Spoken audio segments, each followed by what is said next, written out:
Hello guys, അപ്പൊ നമ്മൾ ഇന്ന് നോക്കാൻ പോകുന്നത് പെരിക്കാർഡിയം എന്ന് പറഞ്ഞ അനാട്ടമിയിലെ ഹാർട്ടിന്റെ അണ്ടറിൽ വരുന്ന ഒരു ടോപ്പിക്കാണ്.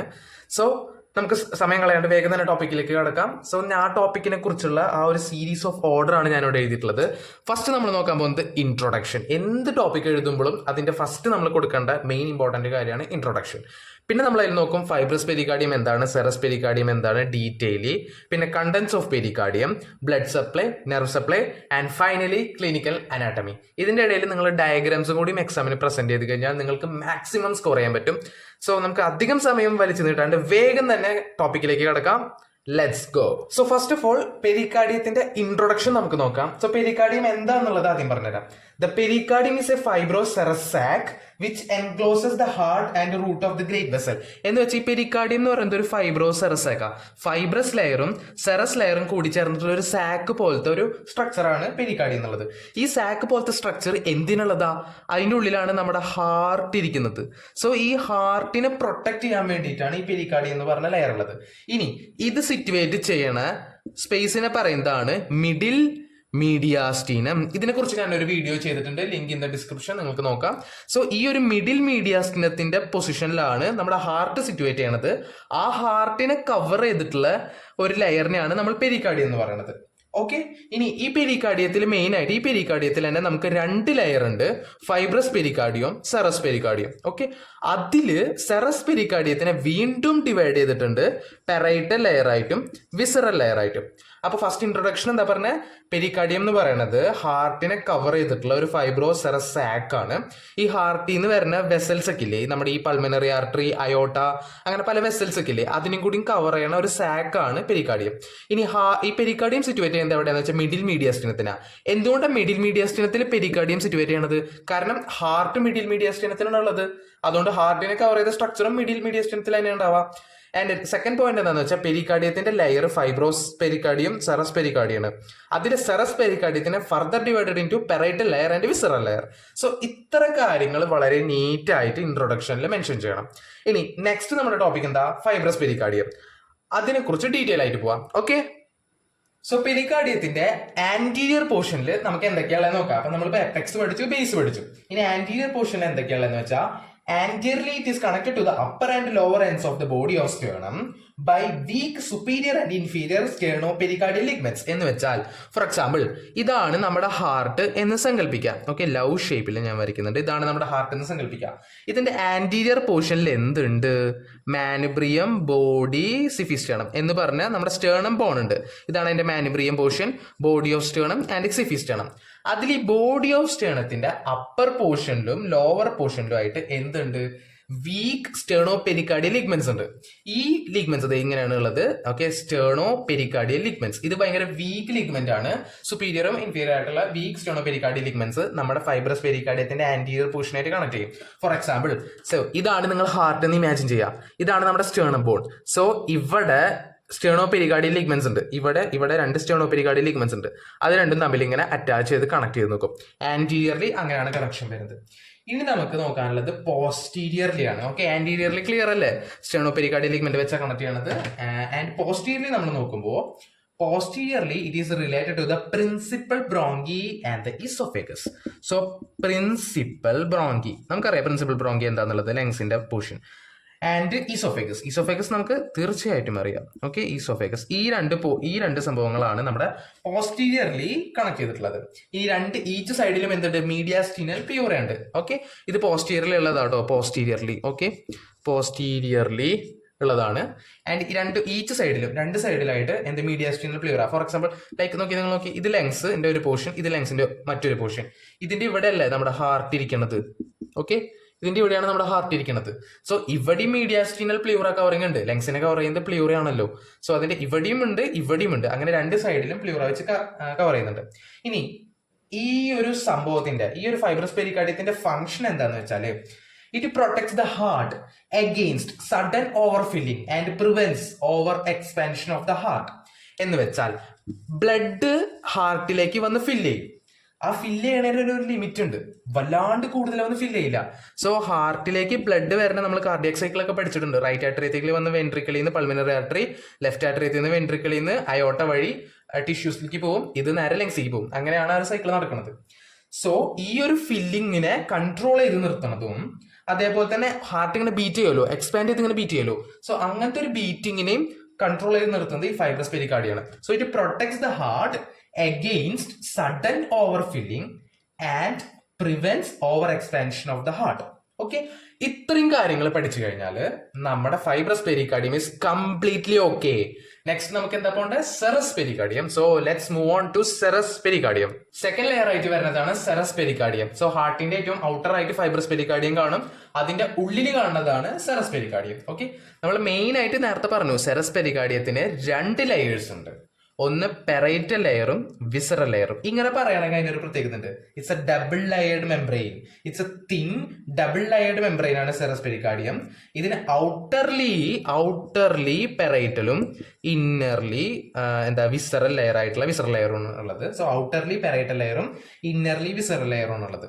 ഓക്കെ, ഇത് ഞാൻ വരച്ച് കാണിച്ചു തരാം. സോ ഇതാണ് നമ്മുടെ ഫൈബ്രസ് പെരികാർഡിയം. ഓക്കെ, ഇതാണ് നമ്മുടെ parietal layer of serous pericardium. Okay, ഇനി ഇതിൻ്റെ ഉള്ളിൽ ഇങ്ങനെ വരയ്ക്കണതാണ് നമ്മുടെ visceral layer of serous pericardium. Okay, ഏറ്റവും ഔട്ടറത്തെ ഫൈബ്രസ് പെരികാർഡിയം, ഏറ്റവും ഉള്ളിലുള്ളത് ഇത് parietal layer of serous pericardium and ഏറ്റവും ഉള്ളിലുള്ളത് visceral layer of serous pericardium. ഇനി ഇതിൻ്റെ ഉള്ളിലാണ് നമ്മുടെ എന്തുള്ളത്? ഹാർട്ട്. ഓക്കെ, നമ്മുടെ ഹൃദയം ഇതിൻ്റെ ഉള്ളിലാണ് ഉള്ളത്. സോ അപ്പൊ ഒന്ന് ആലോചിച്ച് നോക്കിയേ, നിങ്ങൾ നോക്കിയേ, ഈ വിസറൽ ലെയർ എന്തിനായിട്ട് അറ്റാച്ച് ചെയ്തിട്ടുള്ളത്? ഹാർട്ടിനായിട്ട് അറ്റാച്ച് ചെയ്തിട്ടുള്ളത്. കണ്ട, വിസറൽ ലെയർ ഹാർട്ടിനായിട്ട് അറ്റാച്ച് ചെയ്തിട്ടുള്ളത്. ഇനി ഫൈബ്രസ് പെരികാർഡിയത്തിനായിട്ട് എന്താ അറ്റാച്ച് ചെയ്തിട്ടുള്ളത്? Parietal layer of serous pericardium. കണ്ട ഇവിടെ കണ്ട അറ്റാച്ച് ചെയ്തിട്ടുള്ളത്. ഇത് ഇങ്ങനെയല്ല കേട്ടോ, ഈ ഗ്യാപ്പ് ഉണ്ടാവില്ല കേട്ടോ. ഇത് ഞാൻ മനസ്സിലാക്കാൻ വേണ്ടി വരച്ചിട്ടുള്ളത്. ഇത് വളരെ തിന്നായിട്ടാണ് ഉണ്ടാവുക, വളരെ മൈക്രോമീറ്ററോളം ലെങ്തേ ഉണ്ടാവുള്ളൂ. സോ ഇത് ഇങ്ങനെയാണ് അറേഞ്ച്മെന്റ് ആയിട്ട്. ഓക്കെ, സെറസ് പെരികാർഡിയത്തിനെ കുറിച്ച് നമുക്ക് അടുത്ത പറയാനുള്ള എന്താണെന്ന് വെച്ചാൽ, സെറസ് പെരികാർഡിയം ഡബിൾ ലെയർഡ് മെംബ്രെയിൻ ആണെന്ന് നമ്മൾ പറഞ്ഞു. സോ ഈ ഒരു ഡബിൾ ലെയർഡ് മെംബ്രെയിൻ കണ്ടിന്യൂസ് ചെയ്യുന്നുണ്ട്, പല വെസൽസും ഹാർട്ടിൽ നിന്ന് എൻ്റർ ചെയ്യണത്. സോ ഇത് ഹാർട്ടാന്ന് വിചാരിക്കുക. സോ നമുക്കറിയാം ആർച്ച് ഓഫ് അയോട്ട, അതിന്റെ ascending aorta. Okay, pulmonary veins, pulmonary artery ഇങ്ങനെ പോകുന്നുണ്ട്, പൾമനറി ആർട്ടറി പോകുന്നുണ്ട്, വീനക്കാവാസ് ഉണ്ട്, 2 വീനക്കാവാസ് ഉണ്ട്. ഇങ്ങനത്തെ പല വെസൽസിനെയും റൂട്ട്സിനൊക്കെ കണ്ടിന്യൂസ്ലി പോകുന്നുണ്ട് ഈ 2 ലെയേഴ്സും. അതൊരു പോയിന്റ്. ഓക്കെ, അതൊരു പോയിന്റ്. പിന്നെ പറയാനുള്ള ഒരു പോയിന്റ് എന്ന് വെച്ചാൽ, ഇതാണ് നമ്മുടെ ഹാർട്ടിന്റെ അറേഞ്ച്മെന്റ് ഞാൻ വരച്ചിട്ടുള്ളത്. ഇത് ഏറ്റവും ഉള്ളിലുള്ള നമ്മുടെ ഹാർട്ട്, അതിനെ കവർ ചെയ്തിട്ടുള്ളത് ഇതാണ് പെരികാർഡിയം സ്ട്രക്ചർ. അതിലെ ഏറ്റവും ഉള്ളിലുള്ളത് സെറസ് പെരികാർഡിയത്തിന്റെ വിസറൽ ലെയർ ആണ്, ഹാർട്ടിനായിട്ട് അറ്റാച്ച് ചെയ്തിരിക്കുന്നത് visceral layer of serous pericardium. പിന്നെ ഫൈബ്രസ് പെരികാർഡിയം ഏറ്റവും ഔട്ടർ, അതിനായിട്ട് അറ്റാച്ച് ചെയ്തിരിക്കുന്നത് parietal layer of serous pericardium. Okay, ഈ ഒരു അറേഞ്ച്മെന്റ്. അതില് ശ്രദ്ധിക്കുക, visceral layer of serous pericardium എന്ന് പറയുന്നത് ഹാർട്ടിന്റെ ഗ്രൂവ്സിനെ കവർ ചെയ്യുന്നില്ല. ഫോർ എക്സാമ്പിൾ പറയുകയാണെങ്കിൽ നോക്കി, ഇങ്ങനെയാണ് നമ്മുടെ ഹാർട്ടിന്റെ ഗ്രൂവ്സ് ഉള്ളതെന്ന് വിചാരിക്കുക. ഈ നമ്മുടെ visceral layer of serous pericardium ഇതിന്റെ മോളിക്കോട് ഇങ്ങനെ അറ്റാച്ച് ചെയ്ത് പോകും, ഇങ്ങനെ കവർ ചെയ്ത് പോകും. ഇവിടെ ഫില്ല് ചെയ്യുന്നുണ്ടോ?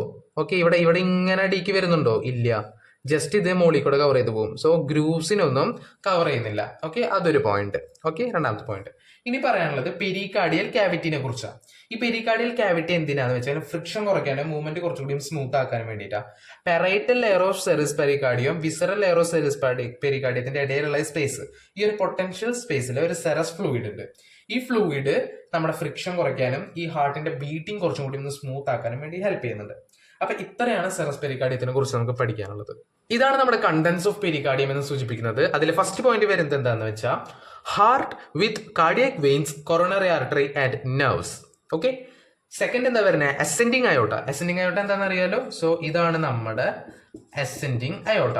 ഇത് ആർച്ച് ഓഫ് അയോട്ടയാണ്, ഇത് ആർച്ച് ഓഫ് അയോട്ടയാണ്. And this is descending aorta. അതിൽ ഈ അസെൻഡിങ് അയോട്ട പോർഷൻ ആണ് വരുന്നത്. ഓക്കെ, ഇനി അടുത്തത് പൾമനറി ട്രങ്ക്, പിന്നെ lower half of superior vena cava, terminal part of inferior vena cava, terminal part of pulmonary veins. ഇത്രയും കണ്ടൻസ് ആണ് പെരികാർഡിയത്തിൽ വരുന്നത്. ഇനി നമുക്ക് ഇതിന്റെ ബ്ലഡ് സപ്ലൈ നോക്കാം. ഇതാണ് നമ്മുടെ പെരികാർഡിയത്തിന്റെ blood supply. Internal thoracic artery ITA, musculophrenic artery MPA, descending thoracic aorta DTA. ഞാൻ ഡിസെൻഡിങ് തൊറാസിക് അയോട്ട നേരത്തെ മെൻഷൻ ചെയ്തു. ഇതാണ് നമ്മുടെ arch of aorta, ascending aorta. ഇതാണ് ഡിസെൻഡിങ് തൊറാസിക് അയോട്ട. ഈ പോർഷൻ ആണ് ഉദ്ദേശിച്ചത്. Veins drains into corresponding veins. So blood supply by pericardium is these 4. പെരികാർഡിയത്തിന്റെ നെർവ് സപ്ലൈ എന്താന്ന് വെച്ചാൽ fibrous pericardium and parietal pericardium. So parietal pericardium എന്ന് പറയുന്നത് സെറസ് പെരികാർഡിയത്തിന്റെ ലെയർ ആണ്. സോ ഇത് രണ്ടും സപ്ലൈ ചെയ്യുന്നത് ഫ്രെനിക് നെർവ് ആണ്. ഈ ഫ്രെനിക് നെർവ് തന്നെയാണ് ഡയഫ്രത്തിനും സപ്ലൈ ചെയ്യുന്നത്. സോ ഫ്രെനിക് നെർവ് സപ്ലൈ ചെയ്യുന്നതുകൊണ്ട് തന്നെ സെൻസിറ്റീവ് ടു പെയിൻ ഫീൽ ചെയ്യും, സെൻസ് ചെയ്യും. ഓക്കെ, അടുത്തത് എപ്പികാർഡിയം. എപ്പികാർഡിയം എന്ന് പറയുന്നത് നമ്മുടെ ഹാർട്ടിന്റെ ഔട്ടർ മസ്കുലേച്ചറിനെ പറയുന്നതാണ് എപ്പികാർഡിയം. സോ ഈ ഒരു എപ്പികാർഡിയം സപ്ലൈ ചെയ്യുന്നത് ഓട്ടോണോമിക് നെർവ് ആണ്. ഈ ഓട്ടോണോമിക് നെർവ് സപ്ലൈ ചെയ്യുന്നതുകൊണ്ട് തന്നെ this is not sensitive to pain. And one more point, that is fibrous pericardium developed from septum transversum. The development of the fibrous pericardium is from septum transversum. അതും കൂടി ഒന്ന് ആലോചിച്ചിരിക്കാം. So we are moving to next part is clinical anatomy. This is the final part of this session. Clinical anatomy mainly നമ്മൾ focus ചെയ്യുന്നത് pericardial effusion and mitral stenosis. So pericardial effusion എന്ന് പറഞ്ഞാൽ വേറെ ഒന്നുമല്ല, collection of fluid in the pericardial cavity. ഞാൻ നേരത്തെ pericardial cavity പറഞ്ഞു. Parietal layer of serous പെരികാർഡിയത്തിന്റെയും വിസറൽ ലെയർ ഓഫ് സെറസ് പെരികാർഡിയത്തിന്റെയും ഈ രണ്ട് ലെയറിന്റെ ഇടയിലുള്ള ഒരു പോർഷനിൽ നമ്മുടെ സെറസ് ഫ്ലൂയിഡ് ഫില്ല് ചെയ്തിരിക്കുന്നു പറഞ്ഞു. ഇതിനാണ് നമ്മൾ പെരികാർഡിയൽ ക്യാവിറ്റി എന്ന് ഉദ്ദേശിക്കുന്നത്. സോ ഈ ഒരു ക്യാവിറ്റിയിൽ നിന്നും ആ ഫ്ലൂയിഡിനെ എന്താ പറയാ എടുക്കാം, ആ ഫ്ലൂയിഡിനെ കളക്ട് ചെയ്യാം. അതിന് നമ്മൾ പെരികാർഡിയൽ എഫ്യൂഷൻ എന്ന് ഉദ്ദേശിക്കുന്നത്. ഇനി മിട്രൽ സ്റ്റെനോസിസ് ഇതെന്താണെന്ന് വെച്ചാൽ നമ്മുടെ ലെഫ്റ്റ് ആട്രിയം. നമുക്കറിയാം നമ്മുടെ ഹാർട്ടിനെ കുറിച്ച് ഞാനൊരു ഡീറ്റെയിൽ ആയിട്ട് ഒരു വീഡിയോ ചെയ്യുന്നുണ്ട്. സോ അതിൽ ഇതിനെക്കുറിച്ചൊക്കെ ഡീറ്റെയിൽ എക്സ്പ്ലെയിൻ ചെയ്യും. സോ നോക്കാം, ഇതാണ് നമ്മുടെ ഹാർട്ട് എന്ന് ഇമാജിൻ. അതിന്റെ ലെഫ്റ്റ്, ഇത് റൈറ്റ് ആട്രിയം, ഇത് റൈറ്റ് വെൻട്രിക്കിൾ, ഇത് left atrium and this is left ventricle. So mitral stenosis ഉദ്ദേശിക്കുന്നത് എന്താ? Left atrium. ഈ ഒരു ലെഫ്റ്റ് ആട്രിയം പോർഷൻ എന്താവും? എൻലാർജ് ആവും, വളരെയധികം വലുതാവും. ഓക്കെ, ഇങ്ങനെ ഫോം ചെയ്യും. ഓക്കെ, ഇങ്ങനെ ആയിരിക്കും പിന്നെ ഫോം ചെയ്യണത്. ഓക്കെ, ലെഫ്റ്റ് വെൻട്രിക്കിൾ ഇത്ര ഉണ്ടാവുള്ളൂ. ഓക്കെ, ഇതാണ് ലെഫ്റ്റ് ആട്രിയം. അത് നോക്കി കമ്പാരിറ്റീവ് നോക്കി, ഇത് വല്ലാണ്ട് വലുതാവുമ്പോൾ നമ്മുടെ ഈസോഫേഗസിനെ പ്രഷറൈസ് ചെയ്യും, ഈസോഫേഗസിനെ കംപ്രസ് ചെയ്യും. എന്ത് ചെയ്യുന്നു? ഈസോഫേഗസിനെ കംപ്രസ് ചെയ്യും. അങ്ങനെ കംപ്രസ് ചെയ്യുമ്പോൾ നമുക്ക് ഡിസ്ഫേജിയ എന്ന് പറഞ്ഞൊരു സംഭവത്തേക്ക് പോകും. എന്താണ് ഡിസ്ഫേജിയ? DYSPHAGIA. സോ സ്പെല്ലിങ്സ് ഒക്കെ നോക്കാം. ഡിസ്ഫേജിയ എന്ന് വെച്ചാൽ difficulty to swallowing. Okay, left atrium enlarge ആയിട്ട് ഈസോഫേഗസിനെ കംപ്രസ് ചെയ്തിട്ട് ഡിസ്ഫേജിയ എന്ന് പറഞ്ഞൊരു കോസയ്ക്ക് പോകും. ഡിസ്ഫേജിയ വന്നു കഴിഞ്ഞാൽ നമുക്ക് ഭക്ഷണ പദാർത്ഥങ്ങൾ സ്വാലോ ചെയ്യാൻ വളരെ ബുദ്ധിമുട്ടായിരിക്കും. സോ ദർ ഇസ് എ രണ്ട് ക്ലിനിക്കൽ അനാട്ടമി ഞാൻ പറഞ്ഞു, ഒന്ന് pericardial effusion and mitral stenosis. So നമ്മൾ സക്സസ്ഫുള്ളി നമ്മുടെ പെരികാർഡിയം എന്ന് പറഞ്ഞ ടോപ്പിക് കംപ്ലീറ്റ് ചെയ്തിട്ടുണ്ട്. സോ എന്തെങ്കിലും ഡൗട്ട്സ് ഉണ്ടെങ്കിൽ ടെലഗ്രാം ചാനലിൽ ടെക്സ്റ്റ് ചെയ്യുക, ഞാൻ അതിനുള്ള സൊല്യൂഷൻസ് പറയും. ഇതിനെക്കുറിച്ചുള്ള യൂണിവേഴ്സിറ്റി ക്വസ്റ്റ്യൻസ് വരുന്ന ഫർദർ വീഡിയോസ് ഈ ചാനലിൽ അവൈലബിൾ ആണ്. സോ നിങ്ങൾക്ക് വീഡിയോ ഇഷ്ടപ്പെട്ടാൽ ദയവേത് സപ്പോർട്ട് ചെയ്യുക, ദയവേത് ലൈക്ക് ചെയ്യുക, വീഡിയോ കാണുക, ഷെയർ ചെയ്യുക. So thank you so much for attending this class. We are going to meet on next class, so stay tuned. Bye bye.